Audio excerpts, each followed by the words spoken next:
पाकिस्तान पर भारत की पानी वाली तबाही अब और कहर बनकर टूट रही है। पाकिस्तान के साथ भारत ने इंडस वाटर सिटी तोड़ी तो पाकिस्तान के लिए एक नई तबाही शुरू हो गई। अब इसके नतीजे आने लगे हैं। पाकिस्तान के अलग अलग इलाकों में, खास तौर पर पाकिस्तान की खेती पर इसका असर सबसे ज्यादा पड़ने वाला है। भारत द्वारा सिंधु जल समझौता रद्द करने के बाद पाकिस्तान पर इसका प्रभाव अब दिख रहा है। साथ ही मंगला डैम के जल भंडारण पर भी इसका असर दिखाई पड़ रहा है। भारत द्वारा इसी बात की जानकारी देना कि पानी कितना छोड़ा और रोका जा रहा है, इससे ही पाकिस्तान को सबसे ज्यादा मदद होती थी।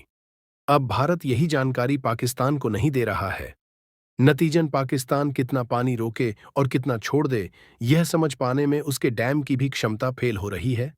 मंगला डैम पर छाया यह संकट अब खेतों के लिए भी बड़ा संकट लेकर आने वाला है। राणा ने बताया कि Pakistan commissioner for Indus water को हर घंटे जल प्रवाह का डाटा मिलता है। उनके मुताबिक चेनाब नदी में 29 मई को औसत जल प्रवाह 71,100 क्यूसेक और 30 मई को 80,000 क्यूसेक था, जो 31 मई को अचानक गिरकर।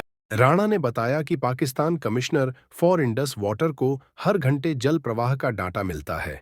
उनके मुताबिक चेनाब नदी में 19 मई को औसत जल प्रवाह 69,100 क्यूसेक और 30 मई को 78,000 क्यूसेक था, जो 31 मई को अचानक गिरकर 22,700 क्यूसेक रह गया। उन्होंने कहा कि चेनाब में जल प्रवाह का यह उतार चढ़ाव गंभीर है। सेंट्रल पंजाब के चावल क्षेत्र की सिंचाई जरूरतों को पूरा करने के लिए आईआरएसए ने मंगला जलाशय से जल प्रवाह को 10,000 क्यूसे से बढ़ाकर 25,000 क्यूसेक कर दिया। हालांकि अगर यही स्थिति बनी रही तो मंगला डैम का जल भंडारण गंभीर रूप से प्रभावित होगा। बता दें, जल के उतार चढ़ाव से डैम पर काफी प्रभाव पड़ता है। क्षमता के मुताबिक इतना ज्यादा लोड कई बार डैम उठा नहीं पाते हैं। पाकिस्तान से अब लगातार चेतावनियों की आवाज उठ रही है। राणा सेंट्रल पंजाब के चावल क्षेत्र को खतरे में डाल सकता है।